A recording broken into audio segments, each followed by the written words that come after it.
Don't work hard for others. Don't. Work hard for yourself. How about that?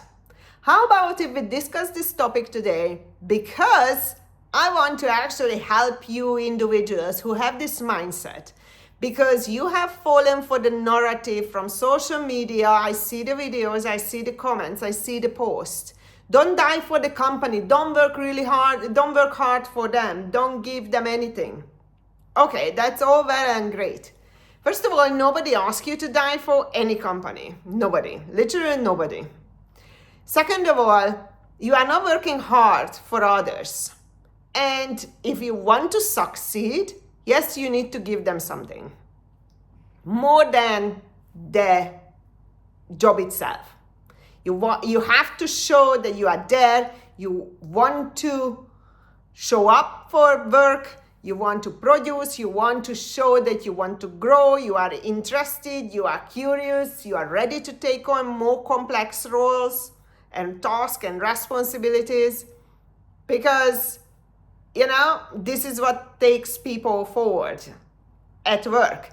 And if you want to stay employed, you can play two games. Just go under the radar, don't get noticed, and you are going to stay in the same position, and you can get bitter about it that nobody's noticing you. Well, maybe because you don't want to die for the company. Once again, nobody asks you to die for the company, but you know what I mean. Or you can actually show up and work really hard for yourself because you want to achieve something. And if you don't want to stay employed, you say, I'm gonna go and do I will have my company and I freelance and all that and become an entrepreneur. Fantastic. You're gonna have to work harder for yourself than if you were employed. So in both cases, you are working hard for yourself, not for others. And I really would like to change this narrative within the workplace, because this is what holding people back. Hi, I'm Sylvia, an organizational psychologist, and I talk about everything and anything related to HR, people management, and employee experience. I love human experiences and I like to help. This video, I made a video previously about how not to get yourself lost in the world of corporations. It's kind of the follow-up of that video, so I'm going to link it at the end of it. Watch it. And there I talk about how to use corporations to your benefit. And it helped a few people commented that it was really helpful. So I suggest you to watch that. But let's come back to this. I don't want to work hard for others. I looked into sense of responsibility within the workforce, and I'm not necessarily targeting younger generations, but we know that, we mature and we grow greater sense of responsibility as we age. So that's a natural process. I'm not going to pinpoint out, yes, I know 60-year-old men and women who still can't take responsibility, but by and large, this theory applies. And so when I talk about taking personal responsibility and accountability for our situation, I always get a massive backlash online in the comments. You don't understand, you don't need to do that. It's capitalism, it's communism, it's socialism. I don't even know the differences, so I'm just repeating what they say. And everybody's out there, these large companies, to get you as an employee. Now, that's the victim mindset. That's the victim mindset. And people who are successful is not necessarily because they are super smart, they are very intelligent, but because they work really hard, they are curious, and they are open to things. And if you are none of those, you're never going to achieve anything. And the only narrative that you will have left to hide behind is that what we see online. I don't want to work hard for others. I don't want to be part of this capitalist system and all that. These are all escapes. These are all cop-outs. These are all narratives. And of those who can't actually find their place in the world of work. And I'm sorry to say that. Yes, in some cases, I would even agree, system is built in a way that, we all have to play it. But you have to play it in a way that it benefits you. You cannot change the system. And when you push against it, you disadvantage yourself, not the corporations. So yes, we know all the good and bad and the ugly, but you should not get caught up in that. It's changing. It's not going to change over time. And you know what?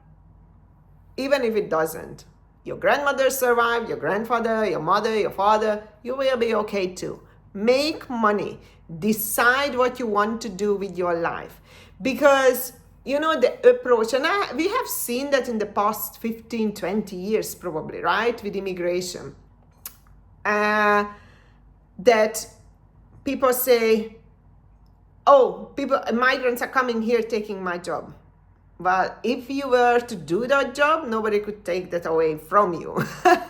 Now, in some cases, you can argue with the pay. I don't disagree.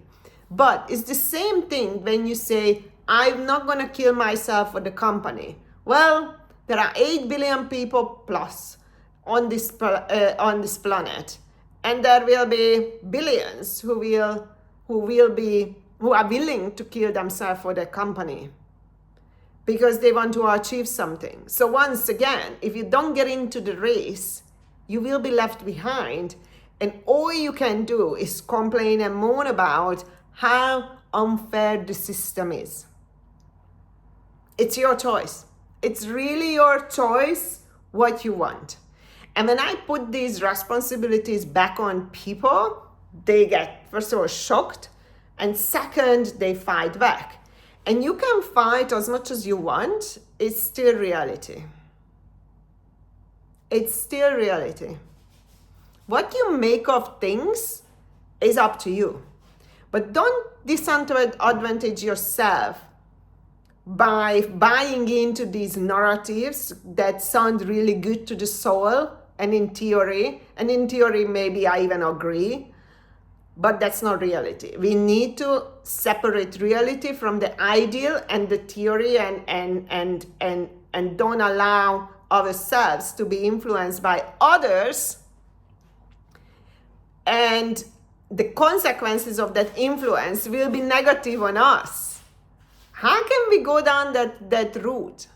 Like, I can even agree with certain things, but then I say, okay, if I don't play that game, I'm not benefiting from it. Like, am I crazy not to do it? Absolutely not.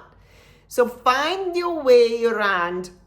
How can you make that system work for you? Because I guarantee you, not every employer is bad. Not every workplace is bad. Not every job is useless. You really need to figure things out. And once again, build something outside of work related to that. Can I ask you guys a question? And really, I would like you to put a comment below. I had a debate with a friend of mine that he said he would never hire anyone who has nothing going on outside of work. Now, my first reaction was absolutely, because I have seen those people. They live for work, they drive you crazy, they message you at midnight because they have zero to do outside of work, so work becomes their whole life. But I don't know about not to hire anyone, because who are we to say that those people don't have anything in their lives? Maybe they are saving up for a house. Maybe it's not visible. They're not going out. They don't have a wife or husband or partner or dog or cat or whatever. But, you can still have something going on in your life. So put your comments in there and don't forget to subscribe and follow. I love talking about HR stuff, employee stuff, management, leadership. And I'm releasing a really good article next week, so get ready for that one. It's going to ruffle some feathers, I think, but let's see. And it's all about the inmates are running the asylum, basically how employees, the young generation, took over corporations and hijacked them and bullied them into these social and political agendas and narratives. So, which is now turning, and corporations have started to stand up. But it's going to be a really good article. But coming back to it, so make sure that you have something outside of work, in to do, because then you don't have just a unidimensional life, because that's what makes you miserable. Not necessarily the work, but because you have nothing else. And I have talked about it in previous videos. If you don't get to switch task and things, responsibilities in your brain literally just goes onto one, focuses in, zooms in, and where attention goes, energy goes, and that magnifies. And this is where you see in corporations or with people that everything becomes a drama. Like, dude, who cares about any of those small, tiny things? Focus on the big things. And that, if you make a drama out of the big things, that's good, because that worth the effort and the energy. But what kind of cake we have ordered, I don't give a shit. Sorry. But that's it. But people can get caught up in those kind of things, and then they will justify themselves. Oh, I'm a perfectionist. No, lovely, you are not. You are either scared of failure, or you have nothing else to do. Nothing else going on in life. So you want everything to, all your attention goes towards work and all that. So that was the message for today. Really, I don't want to keep that video longer than necessary. The message is that you are not working hard for others. You are working hard for yourself. Save money, decide what you want, build your career, build a position, build whatever you want to build. But just know that you are not doing it for others, you are doing it for yourself. Because the moment you feel that you are doing things for others, that's going to be a miserable life. So now I'm off to the pool. That's why I look like a mess. Happy Sunday, and don't forget to subscribe. Bye.